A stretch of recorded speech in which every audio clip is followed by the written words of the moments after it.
One of my earliest teachers said there are only two emotions: there's love and there's fear. And that's a bit clunky, and in neurophysiological terms we could pick that apart. But as an actual basic premise, am I acting from that place of being heart explodingly in love with being alive? Not just a little whiffly, oh yes, it's a nice day, hello trees, hello sky. Oh, but parts of me are still quite contained and constrained and angst-ridden. Or is every single part of me exploding with the wonder of being alive? And that's a choice in any moment. And what I find is that if I can get to that genuine heart exploding, there's also one of the reasons I teach the 3 pillars of the heart mind is gratitude is first, compassion, and it's raw, wild, fierce compassion. I find compassion can get quite soft and fluffy quite quickly, but it's not. It's really not.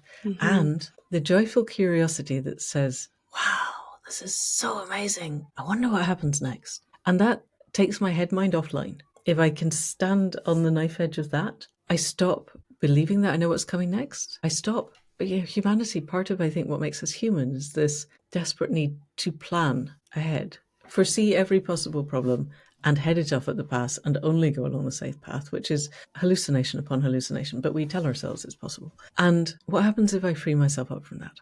What happens if I free myself, do the inner work and free myself up from the constraints that I inherited? And exactly that, all of the traumas of inherited trauma is huge. What does it take to free myself up from that? I'm doing work at the moment, and I put this out into the world with some trepidation, but what does it feel like if both of my parents were fully realized human beings? And how do I get to a place where that feels real? And how does it change me? And actually what it does is it lifts my shoulder, it lets my shoulders change, and it opens my heart space more than I knew was possible. But it takes an extraordinary amount of work to get there because it's quite hard to imagine. And the only way they got there is if their parents were fully realized. And the only way they got there, and that goes back, that ripples back. How far can I send that back down the lines? Right. From with my guys behind me going, here guys, look, full realization, what does it feel like?